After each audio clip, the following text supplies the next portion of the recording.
are you? And where are you going? What do you want?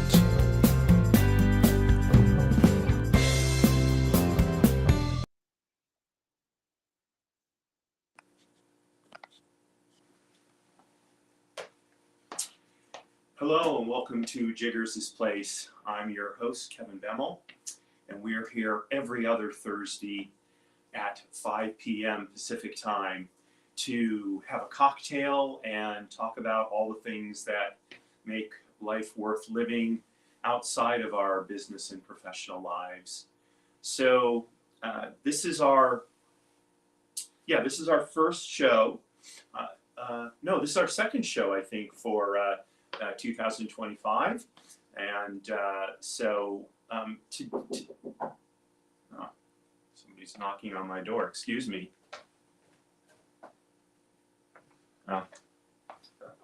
Trying to sell me something. This afternoon, this evening, I'm going to be talking about. I've been promoting the show this week, all this week, and that is. I'm going to be talking about the thing that everybody wants to get out of, and that's jury duty. And in honor of that, the cocktail I'm going to make tonight is called the Deliberation. And this was designed for me by ChatGPT, my co-cocktail creator, I guess we call it. And so let's see. Here's our recipe. And by the way, if you want to get these recipes, just go to my website, bemmel.com, and scroll down to the bottom of the homepage and sign up for my email list. And then you will get an email a couple hours before the show with the recipes. So the cocktail is a bourbon-based cocktail, and I'm going to be using Redwood Empire's Pipe Dream Bourbon Whiskey.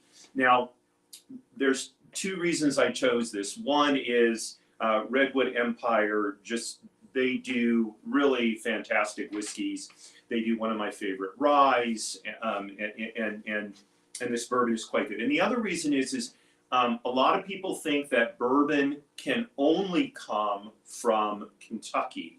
Now, most bourbon does come from Kentucky, but the origin of the whiskey has nothing to do with whether it's bourbon. Basically, the requirements for bourbon are that it be at least 50% corn in the mash, and that it be distilled in charred, first fill charred barrels. Okay, that's pretty much it. Now, again, a lot of bourbon, probably the majority of bourbon, does come from Kentucky, but it can be made not only just in the United States, but it can be made outside the United States in theory. In practice, actually, I take that back. Bourbon has to be made in the United States in order for it to be sold in the United States and be called bourbon. So anyway, so this is Redwood Empire, and this is made here in California. In fact, let's see, it's made in, I forget the, I remember exactly where their distillery is. Oh, Sonoma County, there it is. Yes, Sonoma County, California, which is also a big wine region. Okay, and then some dry vermouth. So I'm going to use Martini Dry Vermouth, classic dry vermouth since 1863. Okay, we've got some lemon juice. In this case, fresh squeezed lemon juice, always great. Some simple syrup. Simple syrup is really just sugar dissolved in water. And then the recipe, if you saw it, calls for aromatic bitters. I'm going to use Bitterman's Scarborough Savory Herbal Bitters. I have the whole range of Bitterman's bitters. Normally, you would use Angostura Aromatic Bitters. That's one of the best known bitters, but I decided to try and change things up a little bit. One of the aspects of Scarborough Savory Herbal Bitters is it has rosemary in it, and we're going to garnish this cocktail with rosemary. So I thought that might be nice to have that reminiscent. And then it says put a splash of soda in it. So I have my siphon here, and I've got my garnish, my rosemary, and my lemon twist. Okay, so here we go. And I've got my shaker here it's already filled with ice. I've got my rocks glass. This was a hand blown glass that my mother and daughter got me a couple of years ago when they were on a little outing in near where my mother lives down in Oceanside, California. Okay, so let's see, what do we got here? I think we'll use this one. Yeah, okay. So we're going to start out with a jigger of bourbon, otherwise known as 1.5 ounces of bourbon.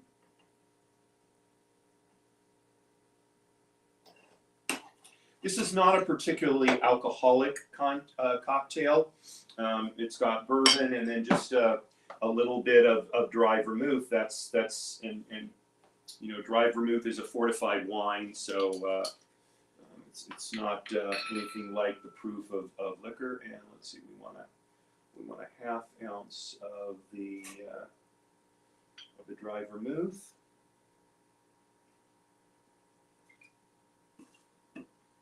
Okay, and we're going to put in 3/4 ounce of lemon juice.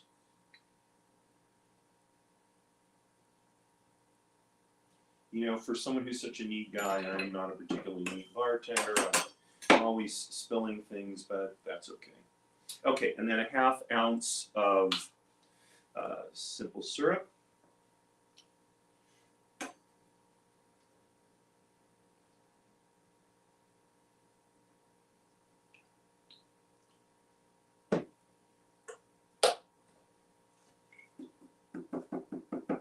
Okay, and then last, a couple of dashes of the bitters.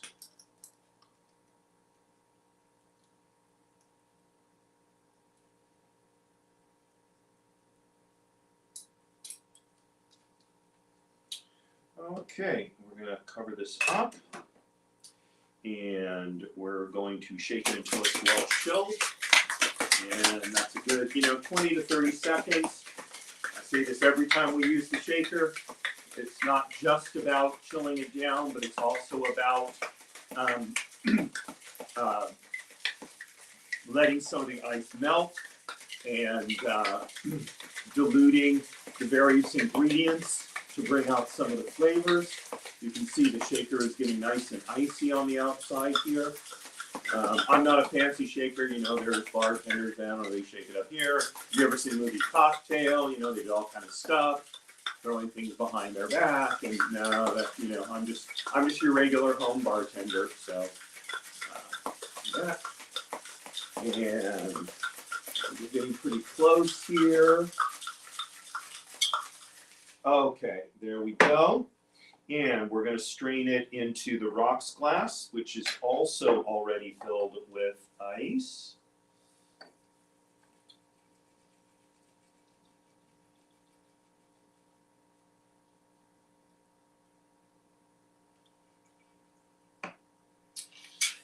Okay. And we're going to top it off with a splash of soda. And we're going to put in a lemon twist. I think I'll use this one.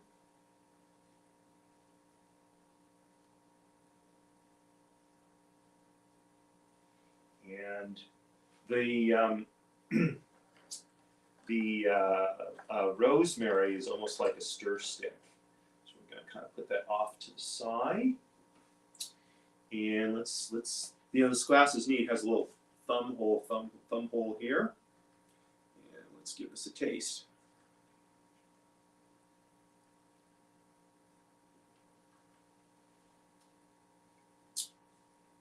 Well done. Okay, I'll see you on the other side.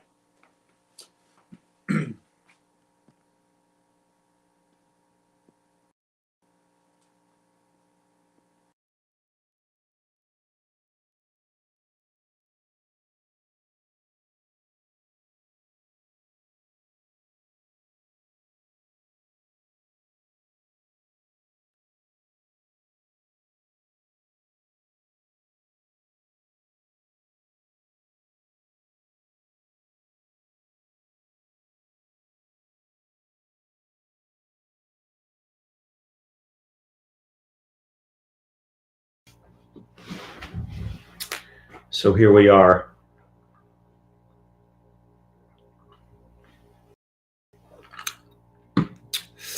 The nice thing about this cocktail is the bourbon and the simple syrup are on the sweet side, and the lemon juice, of course, is tangy. The the bitters and the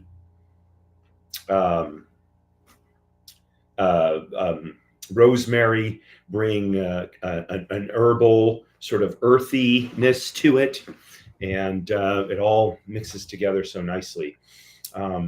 Just a little bit on the chilly side today, so that, you know, to have a nice cocktail.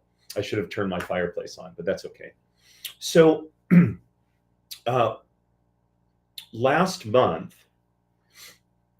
December, I had, and I mean this sincerely, I had the opportunity to be on jury duty. So when I first got the summons, of course, I was irritated, I guess, as we all are.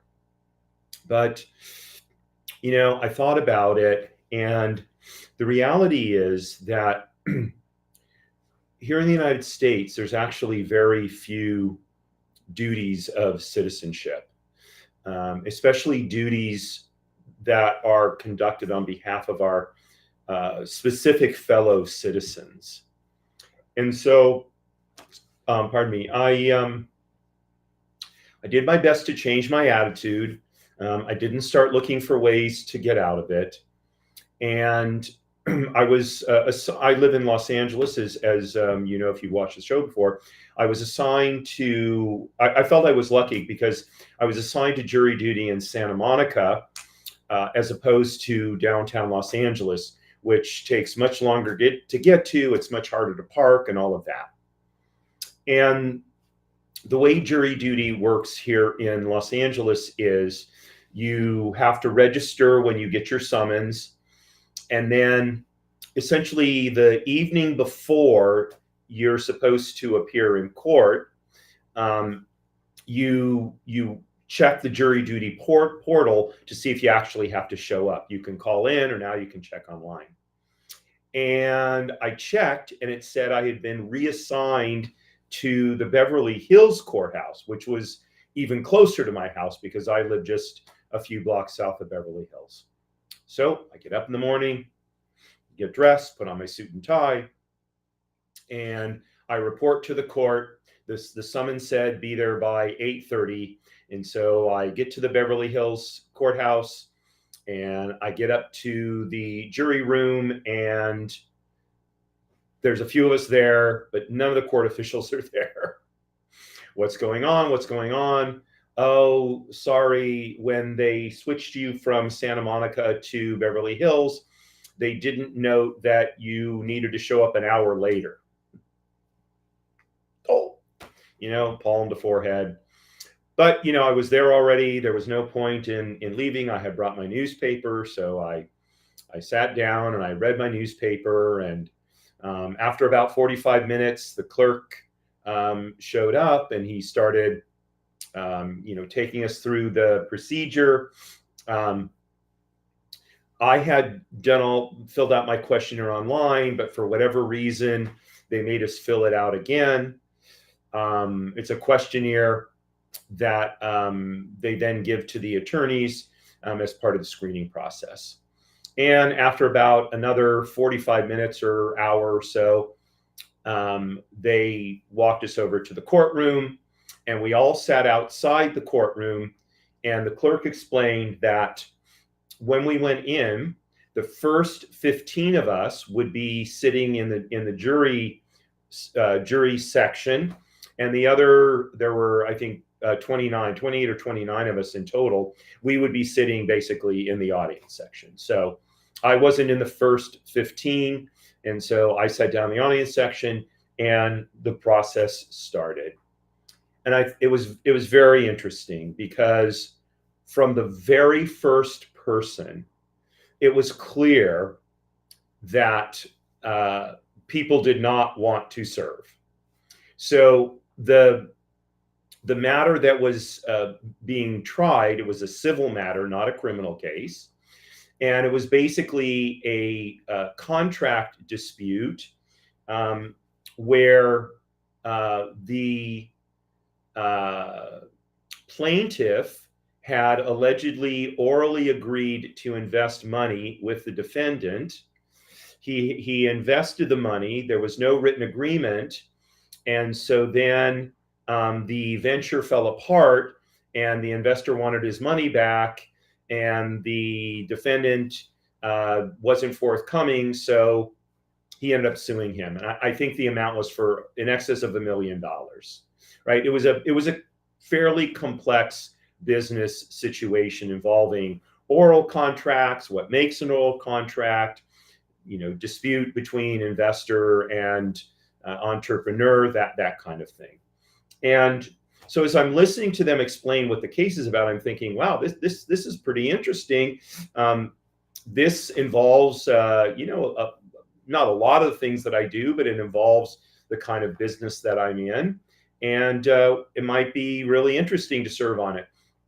And then they noted that they were anticipating it was going to take 2 weeks to hear the case. Actually, I take that back. It wasn't in December. It was in November. It was before Thanksgiving. So the plan was they were going to have a week of trial.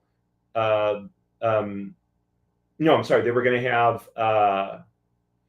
have 3 days of trial the week of Thanksgiving, take 2 days off, come back the following week, hopefully finish by the end of that following week. But if not, maybe take another day or two the week after that as they went into December. So the way it works, if you've never been to jury duty, is the plaintiff's attorney gets the first opportunity to in what's called the voir dire. That's when they ask the potential jurors questions and decide whether they want that particular individual impaneled on the jury or not. And so the plaintiff's attorney goes first and he introduces himself and he explains a little bit about himself, a little bit about the case. And then he has questions that he has a list of questions that each juror is going to answer. And then he has some follow-up questions. So as each juror goes through the list of questions, it's clear that they're trying to figure out which one, if I answer it right, will get me not impaneled, right? And so one of the first couple of jurors, she read the answer, or she gave her answers, and then the plaintiff's attorney says, "Is there anything else about this you as a juror that you want us to know?" And she said, it's going to be a real financial hardship for me to serve on jury duty. Oh, why is that? Well, blah blah blah blah blah blah blah blah blah da da da da da da, right? And it was clear that a lot of jurors were going to go in that direction. One second.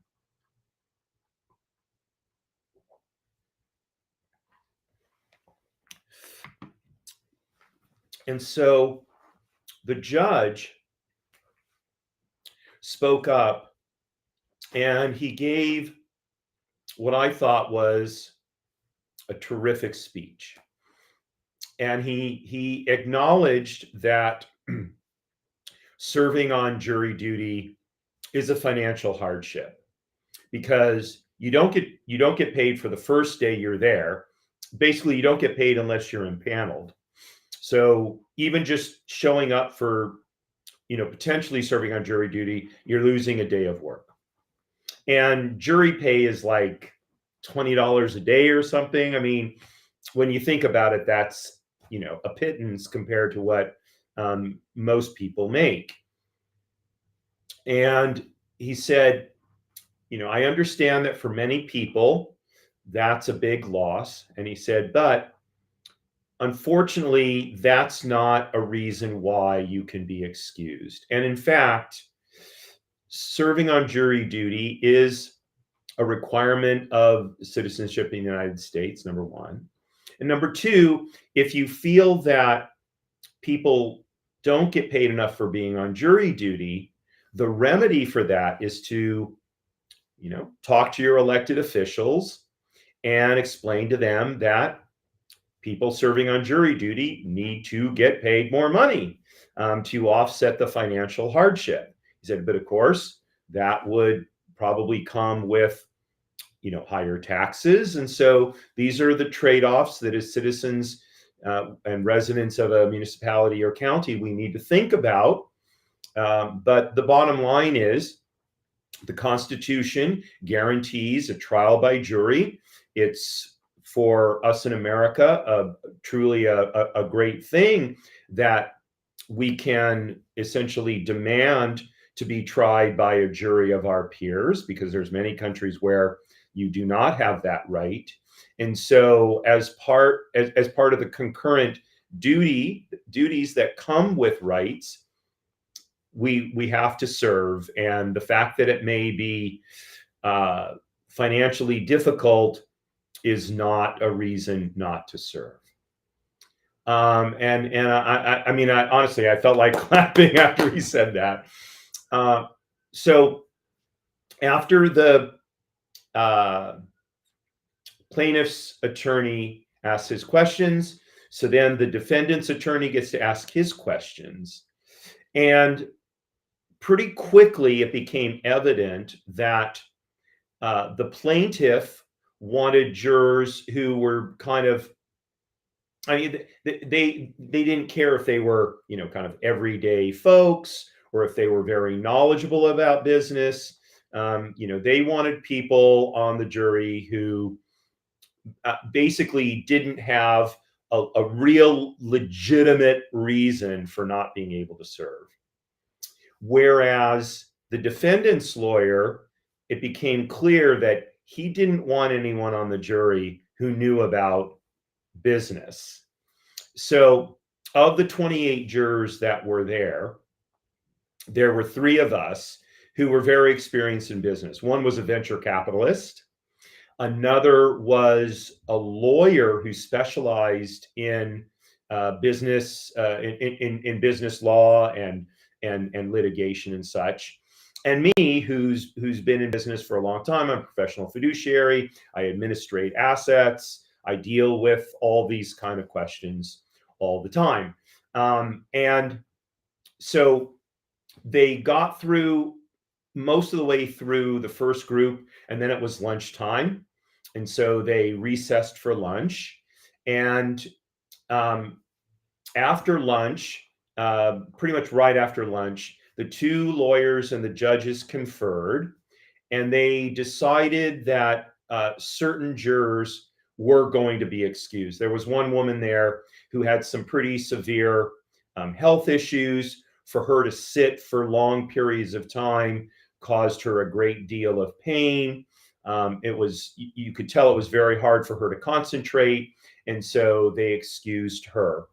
There was another person who he had his elderly mother in Florida was scheduled to move to California. The movers have been hired. The house was ready to be packed up, and that was going to happen just a few days after the trial started. So they excused him so he could go help his mother, who I think they asked him the mother's age. I think she was in her 80s, and so he was excused. And there were, I think about 4, 1, 2, 3, 4. I think there were a total of 5 people out of the first group of 15 that were excused. And so then they brought 5 new replacements in to, go through the process. And they went through the voir dire with them, and they excused one of them pretty quickly. And so then I got set to be in the hot seat, so to speak. And so one of the questions they asked was, are you involved currently in any litigation, right? And so when it came my time to answer, when I came to that, when I said, based on what how other people answered, I said, well, presumably you don't mean being involved in a divorce. The whole courtroom busted out laughing. The judge cracked up. Both the lawyers cracked up. I mean, all the lawyers. There were 2 or 3 lawyers for each side. They all started laughing, and the plaintiff's lawyer talking to me, he says, yeah, no, we don't mean that. I said, I assume not, but yeah, I figured I'd just double check. Frankly, my goal was to get people laughing. It was such a not laughing kind of day. And so I answered my questions, and they asked, about your experience with business and investments and this and that. I answered them all, right? And so they finally got down to the point where there were 15 people sitting in the chairs, and there were no other potential jurors, right? And out of the 15, they needed to have, I believe it was 12, because they needed like 9 jurors and 2 alternates or something like this, right? So I'm thinking, okay, well, it looks like I'm in, right? So they finish asking all the questions of everybody. And then once again, the judge and the lawyers go off to the side, and they confer, and they came back, and they excused all three of us who had business experience, kind of one by one, right? And when you're excused, you go back to the jury room to check out with the clerk. And so by the time I got there, the other 2 were still there. I guess there was kind of a backlog or whatever. And I saw them there, and I said, well, clearly they didn't want somebody who really understood the issues on it. And we started laughing and talking about that. But when you think about it, it's really kind of sad, because you would think you would want jurors who could really understand the intricacies, not just of the law, but of how things work in general. And that is not what the defense counsel wanted at all. And I will say, when I did get excused, I had very mixed feelings about it. So on the one hand, I had previously seen who had been excused. There was one young woman who was excused because she had her identity stolen. And the person who stole her identity committed a bunch of criminal acts. She got indicted, and she had to go through a whole lengthy legal process to finally convince the authorities that the person who had committed the crimes in her name it was not her. It was someone who stole her identity. And here she was back in a courtroom, barely able to keep herself from crying. I spoke to her during the break to see if she was okay, and she started to cry. And she mentioned she was 5 months pregnant or 4 months pregnant. So I was like, oh my gosh. I said, they've got to excuse this young woman, which they did. And I felt like, compared to someone like that who has a very legitimate reason for not serving, I really should serve. On the other hand, being away from work for 2 weeks, it backs up. It makes life difficult, because it's not like I can just not work. I can go to jury duty and go home and not worry about it. I still have responsibilities. I'd be on the phone in the morning before jury duty started. I'd be on the phone as soon as jury duty ended, getting in my car, driving back to my office, etc. And I wasn't particularly looking forward to that. But on the other hand, on the third hand, we don't have 3 hands. I think it would have been quite fascinating to see how this case worked out, to learn the facts, to see what was going on. Because in the part of the court I deal with, the probate court, so it's not that bizarre stuff doesn't happen. It certainly does. But you don't have jury trials.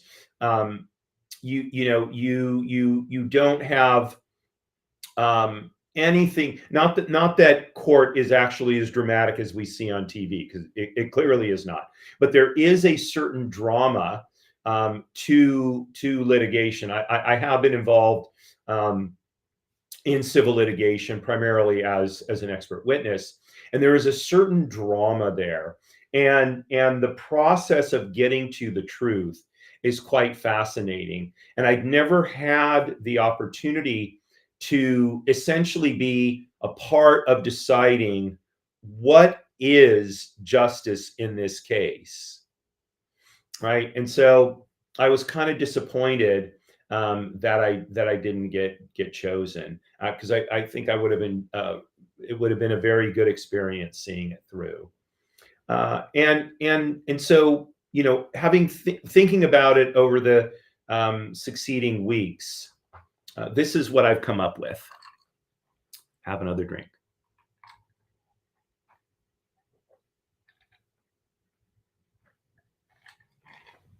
So we're very, very fortunate to have the rights that we have here in the United States. And I think one of the aspects of living in the United States that's not robust enough is the idea that with rights come duties. I mentioned this a while back. Rights without concurrent duties infantilize us. So a child, not necessarily, well, I mean, somewhat legally, but morally has a right to shelter, food, protection. Were it only, you know, parents. And the child has no concurrent duties, especially a very small child. They have no duties. That is one of the differences anyway, between being a child and being an adult, is as a child, it's reasonable to expect that we're going to receive certain things without our having to give anything in return. But for adults, generally speaking, that is not the case. Now, hopefully, if we're married, we love our spouse, and we don't necessarily expect anything in return per se, although I think it's a pretty sterile marriage if only one spouse is doing all the giving and the other spouse is doing all, and the other spouse is doing all the receiving. It should be mutual. It's never going to be equal, but it should be mutual. And that's how it is with our country, our being a citizen. Being a citizen is a relationship we have to our country and to our fellow citizens.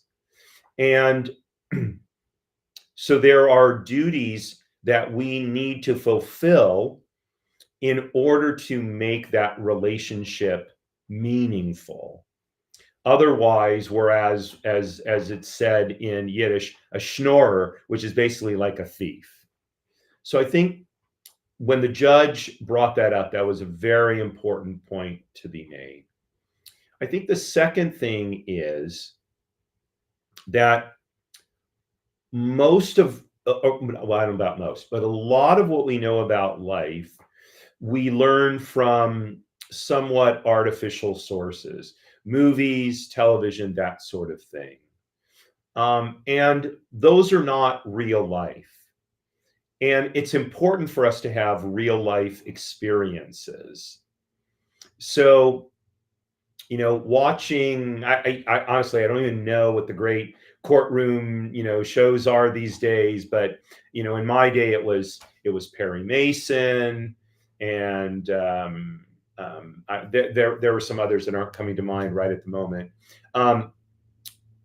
Those, as realistic as Perry Mason, for example, tried to make it look, that is, Perry Mason is not how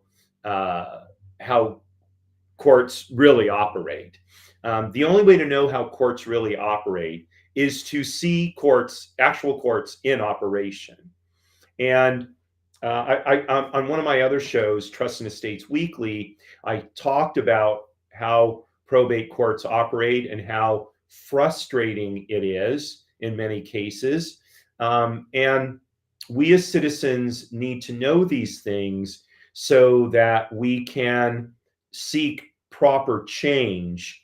And for example, the courts in LA County are wildly over busy. There aren't nearly enough judges, especially enough experienced judges to process the cases. And so a lot of times what happens is the case there may be what's called the count. Well, there's what's called the calendar. That's the cases, um, uh, set to be heard. And on it, usually not usually, it's not, those aren't the cases that are being tried, but there's different things, motions and petitions and that sort of thing that need to be heard before the cases go to trial. It's not unusual for example, in probate court, the 8:30 calendar, which runs from 8:30 to 9:30, at least it's supposed to have 30 plus cases to be called.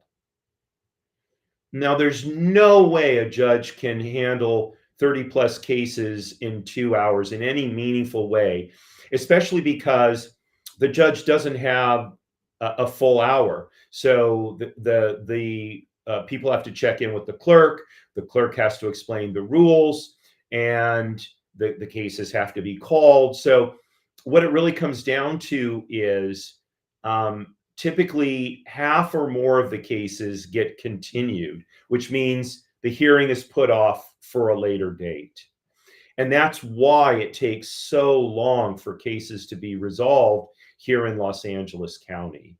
So it's very, very frustrating, but I think most people have no idea what really goes on in a courtroom because they've never been involved in the court system. And better to be involved as a juror than as a litigant, or worse yet, a criminal defendant, God forbid. So to really understand our legal system, I think it's important that we serve on a jury if we can, unless there's a case of genuine hardship, to be willing to serve on jury duty and to convey that to the lawyers and the judge if we're going through the jury selection process. We need to know those things. One more sip of cocktail.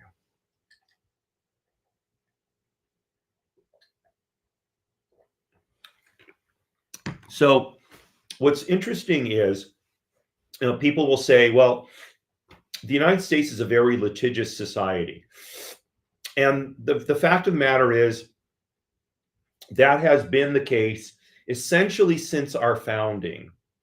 So back in colonial America, one of the favorite things for people to do for recreation was to sit in a court and listen to cases being heard, right? That was sort of,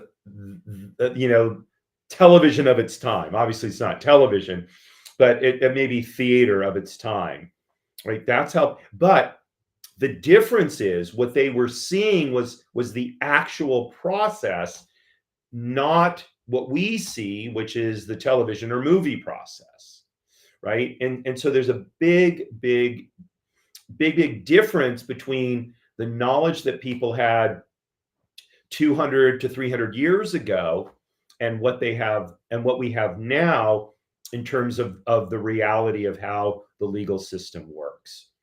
So I think that's important too.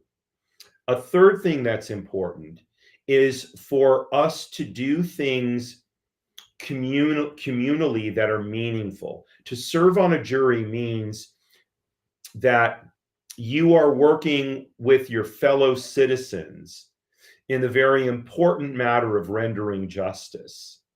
And what do we do in our day-to-day lives that are so important on a communal basis? Now, we may go to church or synagogue, We may be involved in some sort of civic organization that provides social services or services to youth or whatever. And I'm not minimizing those at all. But for example, if we're serving on a criminal jury here in California, we're basically deciding on whether someone's going to be incarcerated or stay free. California doesn't have a death penalty, but for example, in Texas, jurors are literally deciding whether a person, if the person is on trial, let's say for murder, whether that person is going to, be convicted and therefore potentially live or die. And so, participating in these communal decisions is critically important. And so that's the third reason why I think that it's important to serve on jury duty. And the fourth one, and this is my last one, is I do think it's important for us to really feel like we have a stake in what happens in our communities. Most of us are not going to be an elected official. We're not going to serve in the government. We may get a parking ticket or something like that. We may have to go renew our driver's license or our registration at the DMV. And so we have contact with the government. But we're not really a participant in the governance of our community. And being on jury duty is an opportunity to be involved in the governance of our community and by extension, our country. And that's, I think, something important for everybody. And for all of those reasons, like I said, even though on one hand I was kind of relieved I didn't get selected, I was also disappointed because I felt like, as much as I've served in the military and I've been involved with a lot of nonprofits and done a lot of communal service work and such, this was another way for me to fulfill my duty to my fellow citizens and my community. And look, I don't harangue myself for not getting chosen. It wasn't in my power to be chosen or not. But I am a little bit disappointed that I didn't get that opportunity. And I think that in the end, as long as we are legitimately ready to serve, even if we don't end up being impaneled as a juror, still we can walk away with a sense that we did our duty, we participated, we were involved with our community, and we fulfilled our obligation as citizens in our country and residents in our local community. And so, food for thought, and food for thought often is best pondered over a cocktail. I tell you, rosemary smells so good. I just love the smell of rosemary. So maybe you'll give some thought to how you think about jury duty. And if you do get summoned, maybe you'll approach it differently than you would have had you not watched this show. So if I've had a positive impact on you, then that makes me feel like what I've done is worthwhile. And by the way, if you think about it and you still end up disagreeing with me, hey, good for you that you thought about it and at least considered another point of view. Can't really, in the end, can't ask for more than an open hearing, even if I haven't convinced you. So the sun is down here, and we're heading into the evening. It's Thursday. Tomorrow is Friday, last day of the week, and into, for me, the Jewish Sabbath starts at sundown on Friday and into Saturday. And It's a time when I turn off all the electronics. I don't answer the phone. I don't drive in a car. It's just an opportunity to relax, to connect with God, to have some nice food, and recharge for the week to come. So, if I can offer you a blessing, it is that blessing of peace, the blessing of shalom. It's called in Hebrew. Really, shalom means wholeness. People say it means hello and goodbye and peace. Really, what it means is wholeness. And if we feel whole, then we are at peace. So may you have shalom this evening and tomorrow and into the weekend. Enjoy time with family and friends.